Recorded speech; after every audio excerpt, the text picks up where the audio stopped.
Mr. Slovenski. So, sorry, we were having a couple technical issues, but well, it's great, everybody.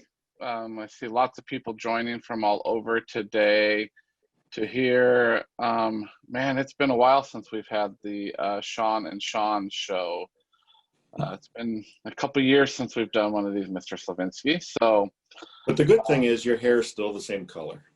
Well, the good thing is you're more gray. So there we go. See? So, and the beard, I'm liking the beard too. So, welcome to everybody. This is our 9th episode of the Disruptor Connection. We are recording this, so if you need some good humor after this, you can listen to this again. And look, we've got people joining us from England. So just a reminder that you can use the chat function or the Q&A function today to ask questions of Sean or myself as we jump into this. And I don't want to forget that today is also September 11th. And for some, you can probably remember exactly where you were this day about this time. So as we jump in today, just keep that as you are remembering. So, you know, I usually read this big formal bio about who Sean's, you know, who the guest is, but I chose not to do that on this one. I will tell, I will say to Sean that it's been 10 years, which is kind of amazing, that this partnership started in Dallas, Texas. And I have learned so much from Sean as a leader, Sean as a businessman, and how to really disrupt.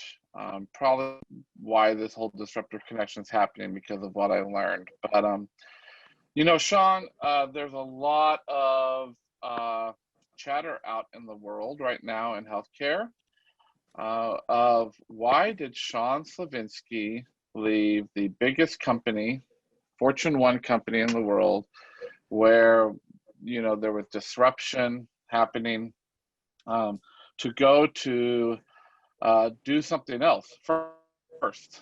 Then we can talk about what your new venture is. But, you know, I think the participants on here would love to hear, like, what was the reason that you left, and what's next?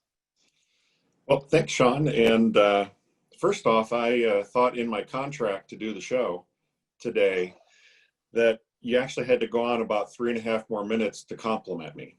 So maybe we can come back to that at the end and you can finish up. Okay, we good. Will. Well, you know, so what does a bulldozer do once the road is paved, right? It's kind of like look for the next pile of dirt and go build something new. And that's kind of where things were at with Walmart. Great organization. We did something that, you know, I think everyone in the country has been waiting for Walmart to actually break through and do something in healthcare that could truly disrupt it. And, you know, as you and I know, and probably so many people on this video call, many times disruption tends to be the simplest thing, not always the most complicated thing, even though the problem you're trying to solve may be highly complicated. The simplicity always wins in the end. And I think what we came up with there was a pretty simplistic and elegant solution to disrupt healthcare in a way that only Walmart could.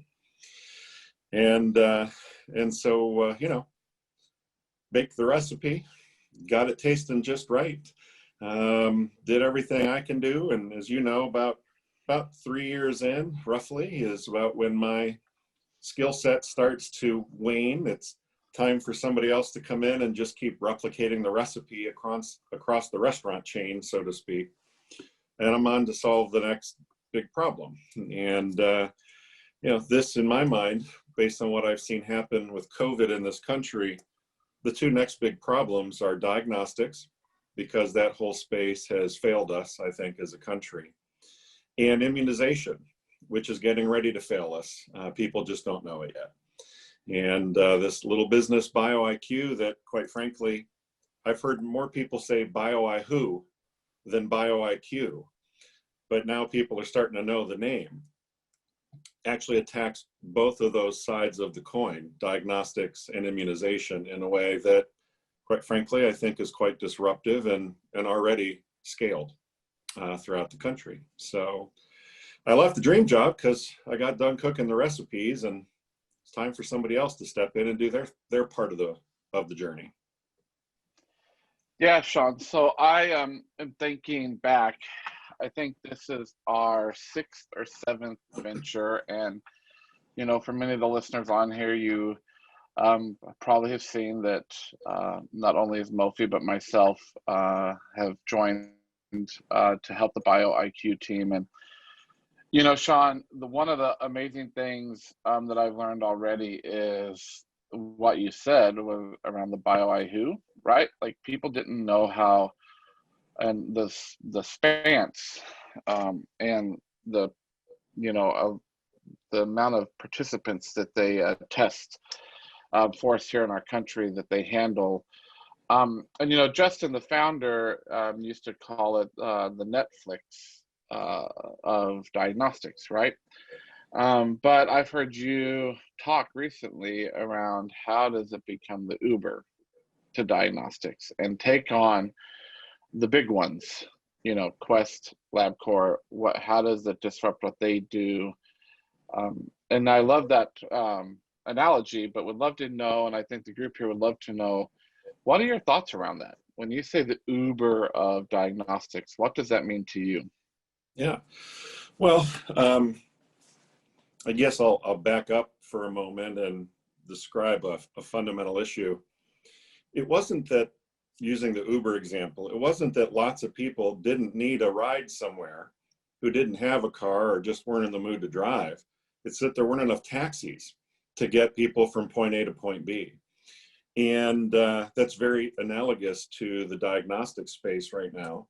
You have two big giant taxi companies, LabCorp and Quest.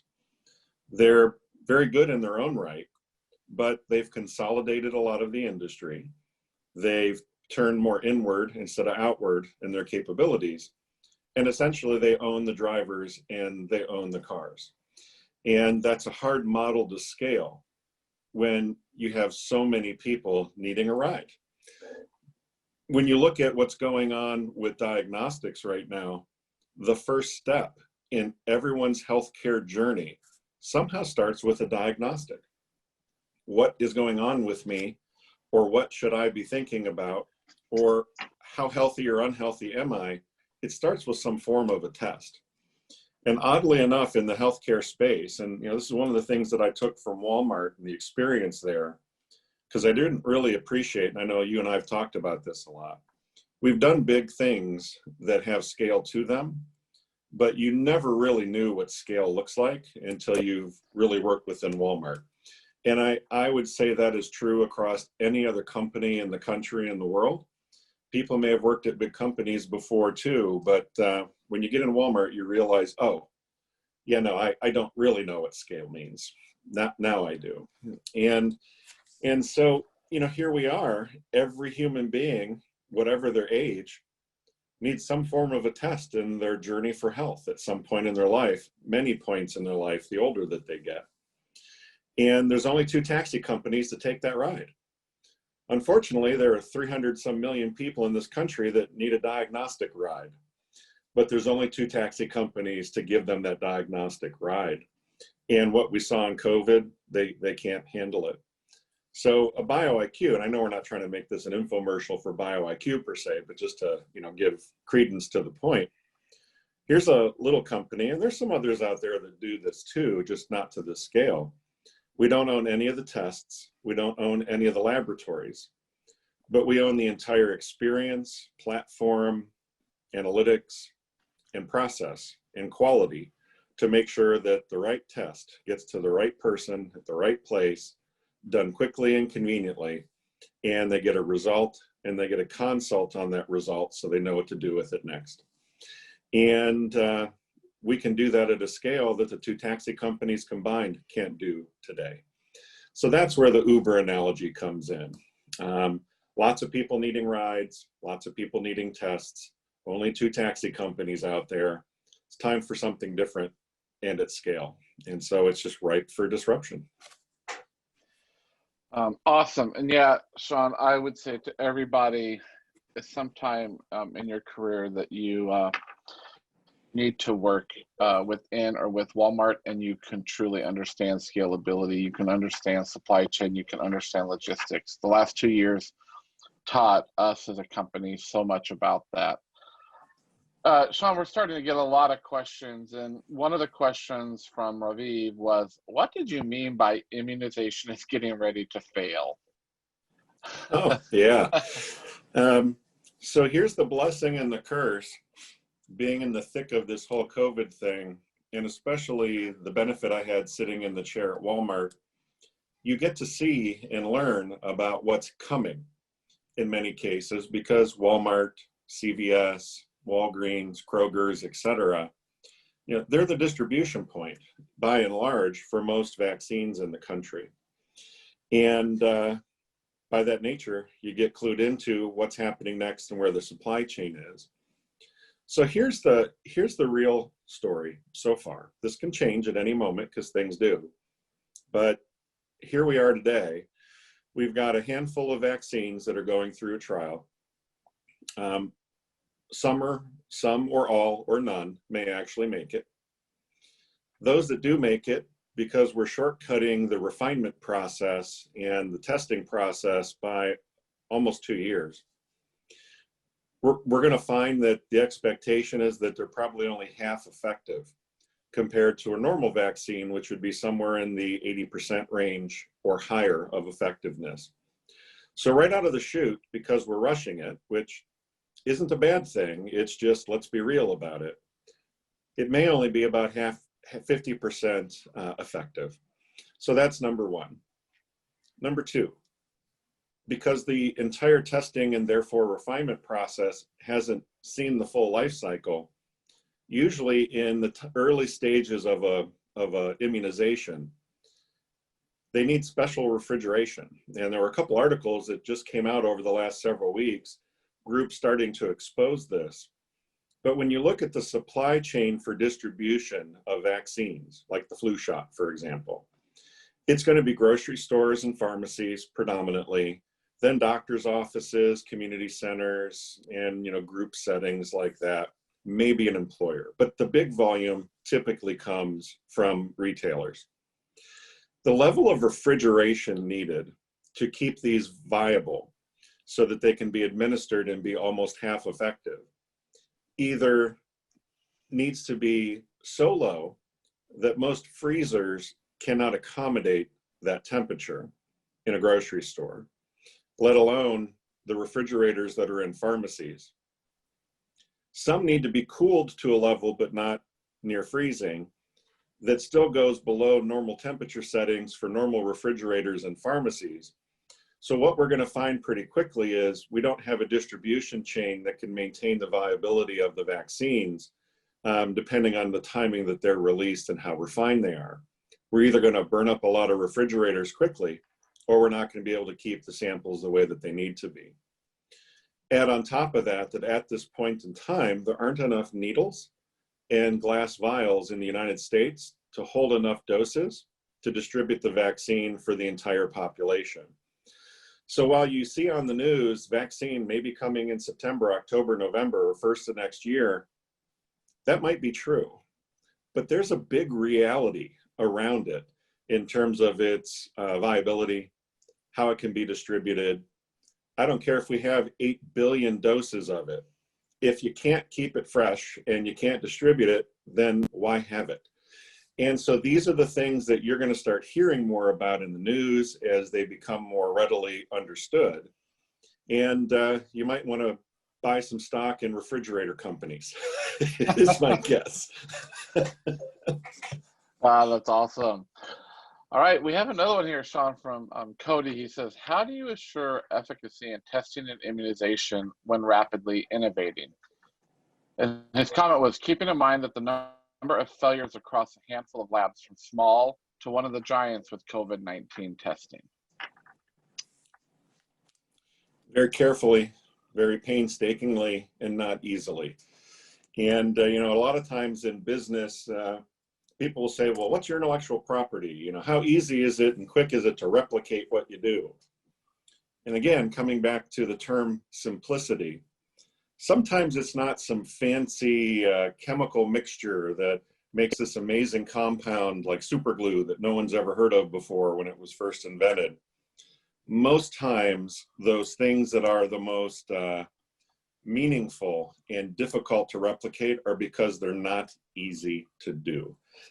And so it's a lot of time validating the labs, validating tests, making sure you have the quality procedures in place to do audits and customer evaluations on a regular basis, to have regular sampling.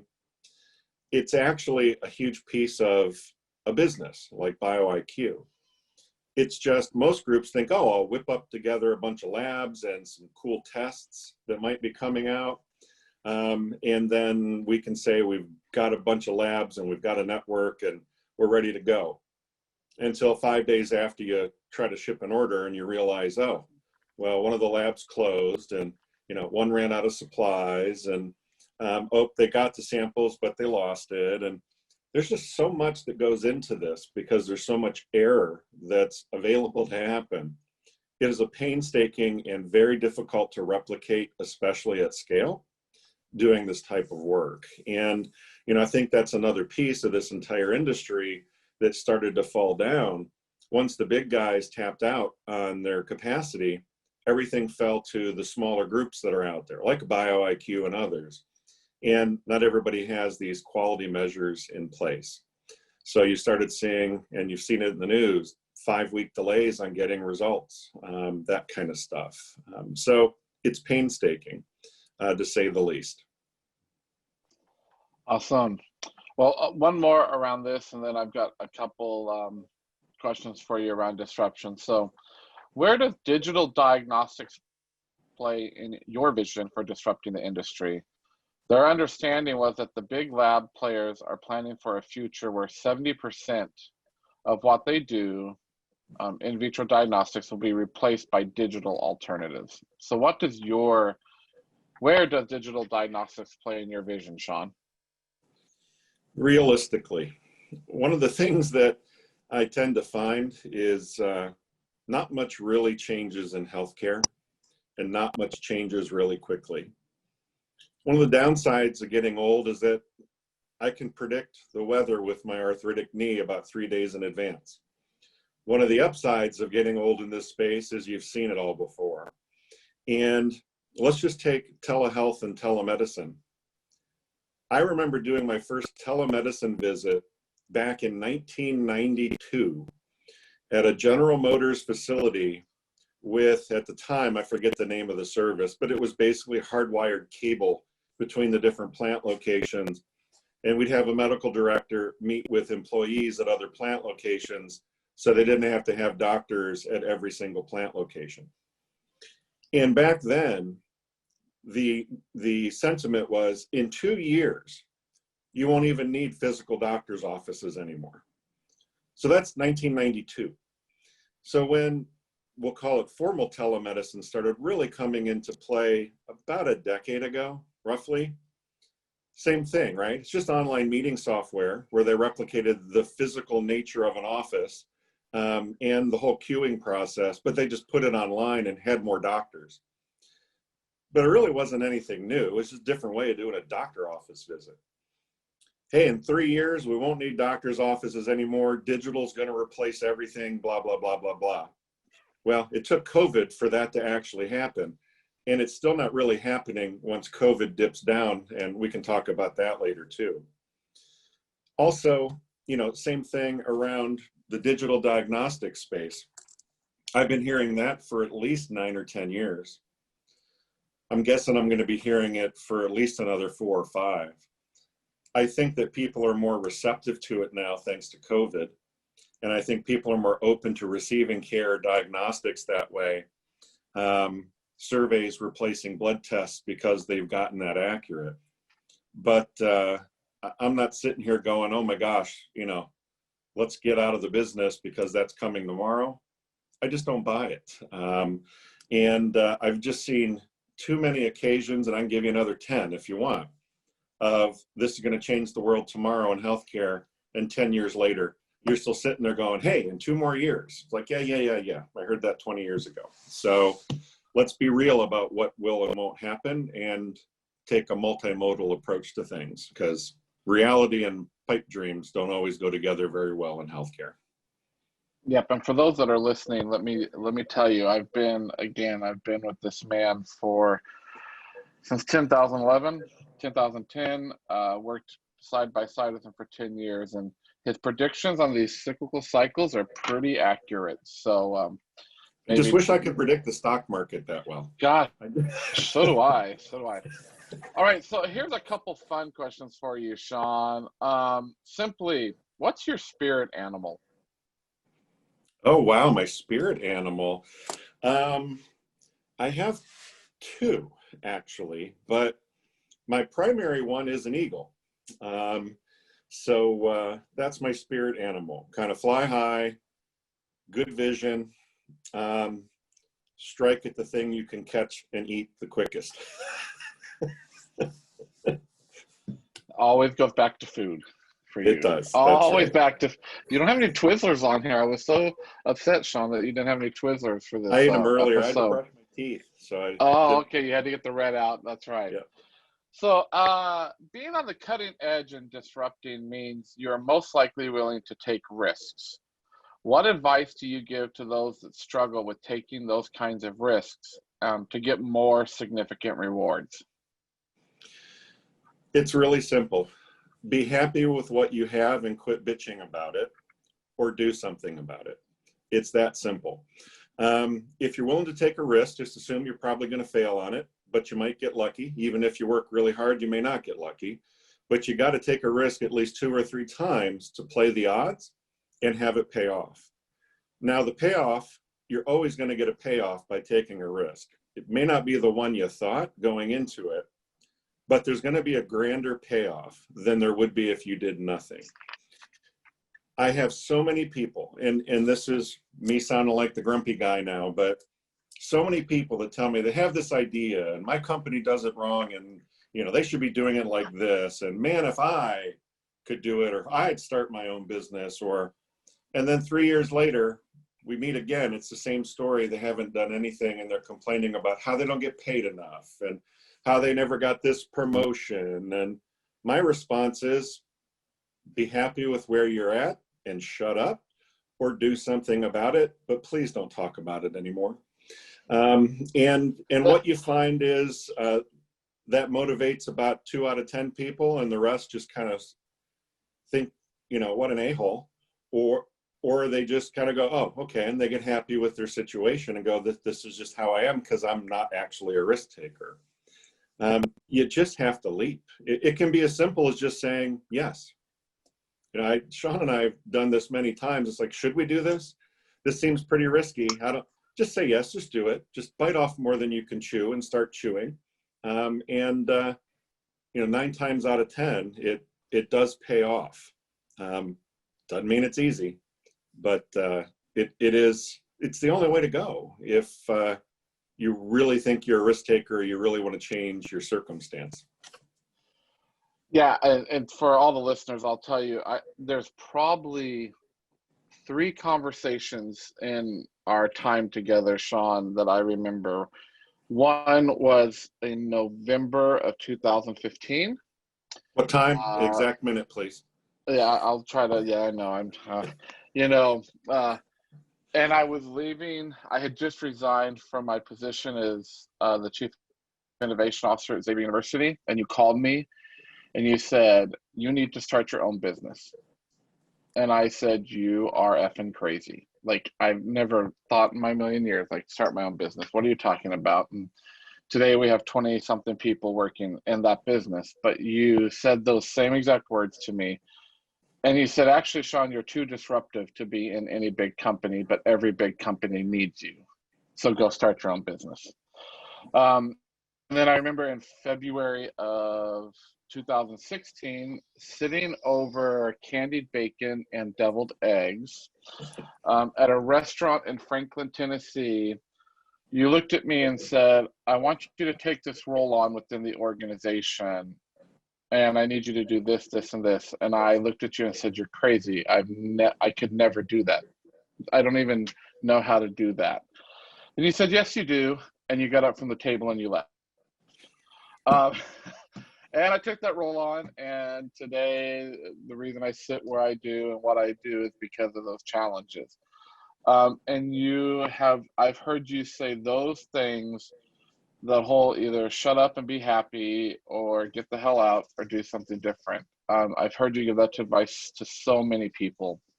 And it's true and true. I wouldn't be sitting where I am today if it wasn't for that advice. So thank you for that.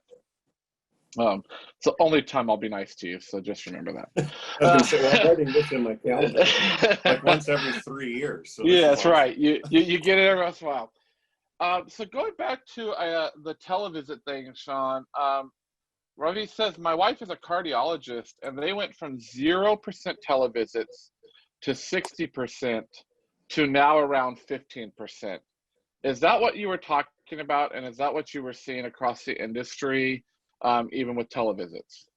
Absolutely. So, and that's, I couldn't have even said it better myself. When you look at what's happened due to COVID, and then you see the rise of telehealth, telemedicine in China, over in the UK, because they really got nailed first, it's astronomical, right? But as things get back to normal, humans are creatures of habit.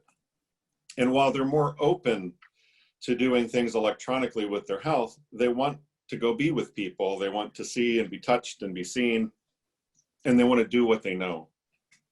And so that number is about the same that they've seen across the world. You know, there's like a 500 to 800% rise in telemedicine visits. And then all of a sudden things go back to semi-normal, and it's only about 15 to 20% higher than it was pre-COVID. In other words, yes, some people will be more open to it and do it. Yes, some practitioners will get better at doing it and want to incorporate it in their practice, and it becomes a convenience for them and also for their customers. But no, it's not going to replace the traditional doctor office per se. And you know, all of a sudden, like the predictions that I was hearing from folks in the industry back in April, May, was yeah, half the doctor's offices are going to close in the country, and you know, it's all over. Telemedicine is it, and you know, seeing what we saw across the world, we're like, yeah, no, that's actually not what's going to happen. It's going to be way better.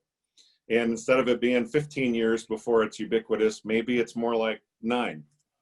But it's just not going to replace traditional healthcare, and not even in a majority way. It's just going to be better. That's all. Yeah, and I remember, Shawn, in March and April when people were telling you and telling the team, oh, you need to probably quit building those Walmart clinics now because, you know, people aren't going to come in. And as we know, and you know, 2 more clinics just opened in the state of Georgia, and people are still coming. People are still going, you know, and it's not that. So in big corporations, and I remember this so well, so I love this question, Shawn. In big corporation, golden handcuffs often keep people from taking risks. Being a good troublemaker doesn't fly in too many corporate environments. What's your advice? So I gave so you basically just described me, right? And it's, there are golden handcuffs when you get to a certain level. It makes you want to calm down, kind of lock yourself in the cage a little bit. And it's hard to cage a wild animal. And so what ends up happening is you start getting grumpy and miserable. And then instead of being that person that's the innovation, the disruptive guy, now you're just the grumpy, pessimistic guy or lady. And the tone changes very quickly as soon as you try to kind of deny your nature. So again, the advice is be happy with what you have or do something about it. And, you know, back to your original question, why leave Walmart after 2.5 years or so? You know, why leave the health waste thing once we sold the company back then? You know, why? One, skill set and knowing what you're good at and what you're bad at, and knowing what you really derive your energy in. And so, you know, I won't say which company, but I remember one of the larger companies would work with sat down with the CEO, and his first comment was, I looked at your resume. Are you ever going to settle down and get serious about a job? And they had been there in that role for about 30, in that company for about 34, 35 years. And I said, are you ever going to do anything different and have a new experience? The reason why you're talking to me is exactly because I'm what you need. I may not be what you want, but I'm definitely what you need. You know, it's all a matter of perspective, but that's why about every 2 to 4 years, as soon as you start feeling like, oh, got to put myself in a cage, go find something else and negotiate a better deal up front. Yeah, Shawn, you and I have a very dear friend between us who has been at a company for 20 years, and you and I had kind of a pool bet that I just realized that you owe me dinner because you said this person will never leave that company, and they are. So just remember, you know, even 20 years, we can get people to come with us on the disruptive side. That's right. But it is that, right? It's just truly that. And I've seen what I tell people that when you come into organizations and I start working with the teams, I say, what you hear out of Sean Slovenski, I've heard for 10 years. He doesn't change. He's got his process, he's got his methodology, and it works. And yeah, it's pretty powerful to see what's happening. So here's a question for you. As a civilian, how do you take this news around COVID? You were talking about the vaccines and the immunizations, and that the reality is something that is efficient and available could be so far away. Yeah, it's disheartening, isn't it? And a little shocking and surprising.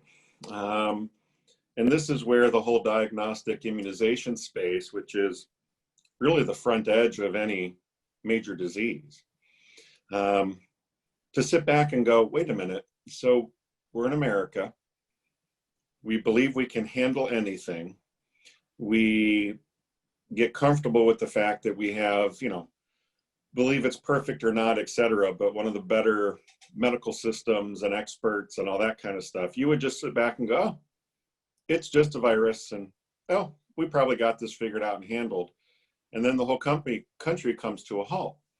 So as a civilian, not a healthcare professional, I probably would be frustrated, but maybe live in ignorant bliss based on what I hear on the news. Since I'm not in ignorant bliss, it distresses me even more because I know we're family and friends. I try not to tell them what I know because I depress them so much. You know, oh, we're going to have, Shawn, I don't know why you do anything around COVID. It's going to be over in a few months, and we're going to have a vaccine by the end of summer. And, you know, what's the big deal? It's like the flu. Yeah, except it's not. And no, we won't. And good luck buying a refrigerator in about 9 months. You'll never get one. So yeah, it surprised me, quite frankly. And but ignorance is bliss.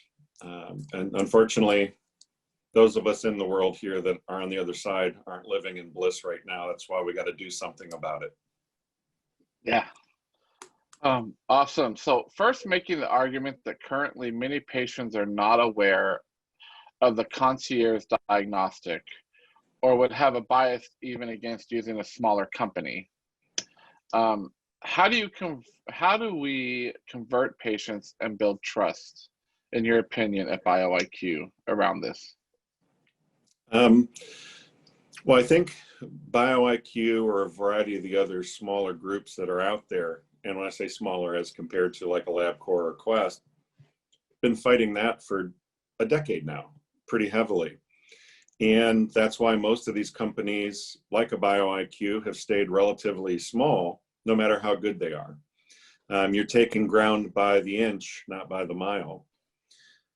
What COVID has done is shed a light, kind of, I won't say it this way because I don't know who's on and we'll probably get in trouble, but so I'll just say this. I think what it did is it shined a light on a variety of big creatures and put the sunlight on them. And everyone goes, "Ooh, I didn't know that was in the corner in the dark. That's not too good." And they decided to start looking at alternatives. So on one hand, the failure of the two big guys really helped BioIQ and others gain a level of business that would have been unimaginable in the entirety of a decade, let alone what's just happened in 6 months. And that's true across the entire industry. And it's one of the reasons why I said in my first video is it's been a 2-horse town. And now that those 2 horses have kind of let us down, there's room for others to take over. And because I'm a BioIQ, I believe that's the 3rd horse in this town now, and others will rise as well. So I think I think the 2 big guys just disrupted the industry by showing everybody that the industry needed disruption. And no one would have seen it if COVID wouldn't have come along, because everyone got comfortable with normal volumes and the way things work. But here we are. It didn't work. So. Yeah. All right. So we'll have 2 more questions here before we end. So I love this. How do you view disrupting via building from scratch in a startup versus blowing shit up in a large company like Walmart? When do you know which is the best approach to tackle a problem? Yep. Well, we start the process the exact same way regardless, and then it's about tactics after that. Understand what you're really trying to accomplish, but don't assume it's what everybody already thinks. So go find the truth. What I say to a lot of people is everyone are running down the sidewalk really, really fast. It's the ones that slow down just enough to look in the cracks and find that $20 bill that tend to have the most money at the end of the race, so to speak. And so there are a lot of things that hide in the cracks while we're all running down the sidewalk that most people miss. So number 1, find the right answer, and also get to the essence of what that organization that you're dealing with actually can accomplish and do well, and that might be actually unique compared to others. Once you understand those, then you paint a vision and a strategy on what that looks like that's compelling. There's a lot that goes into it, but that's kind of it. When you look at what happened at Walmart, it was pretty simple on the outside, right? But on the inside, it was the farthest thing from what they thought they would do. So, hey, let's build super centers because we already have them. Let's build super centers for healthcare. Let's put a bunch of stuff in a one-stop shop and make it high quality and really affordable, because that's what Walmart does anyways. It's kind of like, duh, right? But to get there and know that that actually could be true, and to work against other perceptions and visions and programs that were being thought of at the time because they were popular out in the industry, you got to get to the root of it all. After that, it's tactics. In a startup, it's easy. You're starting from scratch. In a big company, the answer may be, there's no way on God's green earth this will ever get done in the organization because it's just too mired in its own wiring. So build it outside and then impose over top. Or build it outside and grow it outside and have it consume the core business over a period of years. Versus, hey, let's build this internally. Before you know it, you're going to have something that runs the same way everything else does. It's just got a different name to it and a different coat of paint. And then you've already failed. So the tactics are a little bit different, but the starting point is all the same. Get to the right answer first. Because when you have the right answer, the right strategy, people just go, oh yeah, that's it. If people don't do that when you're presenting a strategy, then there's probably something wrong with the strategy. It needs to be refined to the point that it's that obvious. People just go, oh my God, like that's it. And that's hard to do. It takes time. Yeah. All right, last question here, and people may want to get their pieces of paper out because here is the big question. Using crystal ball, Sean, Ooh. tell us one major change coming in healthcare that no one else is seeing. Oh, wow. There's actually quite a few. I actually think, and again, not trying to turn this into a promotion for BioIQ, but the testing and diagnostic industry as a whole, just like the internet changed the way people became more informed about their health. And I remember sitting with doctors back in the late 90s, early 2000s, and them complaining that patients were coming in and telling them, hey, I read about this thing, I've got these issues, I read about this medication, blah, blah, blah, blah, blah. I'm not quite diagnosing myself, but I think I've got it. Most of the time they were right. That started to really make the doctors mad, right? It's like you're encroaching on their territory. I think one of the big shifts that's going to come in this day and age, thanks to COVID, is going to be the testing. Actually, I think over-the-counter diagnostics for just about everything you have to go to a lab for today, I think the technology is already there. It's been there for a while. It's just the entire diagnostic industry, because they like the way they got paid and they're comfortable in it, have kind of squished it and kept it under wraps. But I think one of the big revolutions coming is people are going to be able to diagnostic test themselves in just about everything over the counter.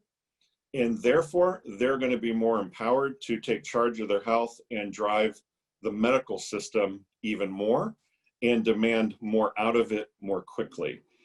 And I don't think you can underestimate that. We're already seeing it. I think it's going to overwhelm people because of what's happened with COVID and the interest people have in understanding their health now, but not wanting to necessarily have to go through the medical system to do it.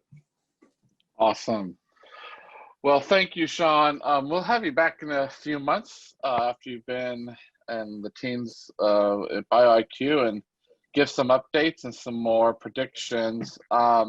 Thank you to everyone for joining us today. Just remember, save the date. The next episode of the Disruptor Connection is September 25th. The Creative Destruction of Healthcare with Dr. Zaina Kaya from Canada, who to me, known her for many years, is one of the biggest disruptors globally as well in healthcare, along with Sean. So that will be an awesome time. The link is going to be in the chat function. You can register there. You can register via the Disruptor League newsletter or as well as on disruptorleague.com. And also don't forget to fill out the survey. We want your feedback from these events so we can make them better. And Sean, thank you for joining us and giving us some great stuff there today. And thank you, everybody, and we'll see you in 2 weeks.